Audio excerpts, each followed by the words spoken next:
এদিকে মিয়ানমারে পাচারের সময় চট্টগ্রামের পতেঙ্গা থেকে বিপুল পরিমাণ ডিজেল সহ 12 পাচারকারীকেও আটক করেছে কোস্টগার্ড। এ নিয়ে আরও জানাতে পতেঙ্গা থেকে যুক্ত হচ্ছেন সহকর্মী কাজী মাহফুজ। মাহফুজ, কত লিটার বা কত পরিমাণে ডিজেল জব্দ করা হয়েছে এবং কোস্টগার্ডের পক্ষ থেকে কোনো ব্রিফ করা হয়েছে কিনা জানাবেন। দেখুন, দেশ জুড়ে যখন চলছে জ্বালানি তেলের সংকট, হাহাকার, মানুষ তেলের জন্য দীর্ঘ লাইনে অপেক্ষা করছে, তেল না পেয়ে ফিরে যাচ্ছে, এই পরিস্থিতিতে পার্শ্ববর্তী দেশ এখান থেকে তেল পাচার হওয়া নিশ্চয়ই একটি উদ্বেগের বিষয় এবং আতঙ্ক এবং উদ্বেগ দুটোই বাড়িয়েছে।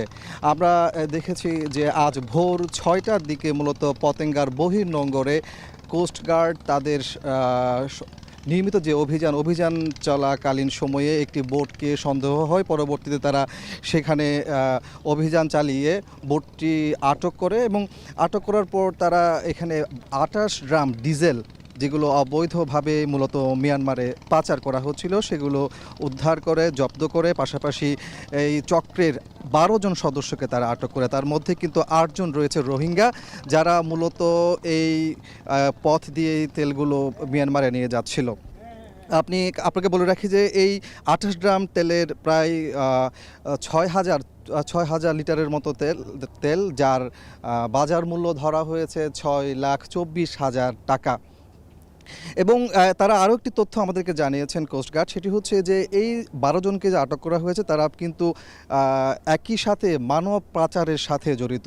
মূলত এই চক্রটি যেহেতু মিয়ানমারের যাওয়ার অবৈধভাবে মিয়ানমারের সাগরপথে যাওয়ার যে পথ সেটি ভালোভাবে চেনে, তারা মূলত 150 থেকে 200 জনকেই এই পাচার করবে এমন তথ্যও কিন্তু উঠে এসেছে। তো এমন অবস্থায় তাদেরকে আটক করা হয়েছে। পরবর্তীতে আসলে আইনানুগ যে ব্যবস্থা সেটি গ্রহণ করা হবে এমনটি জানানো হয়েছে কোস্টগার্ডের পক্ষ থেকে।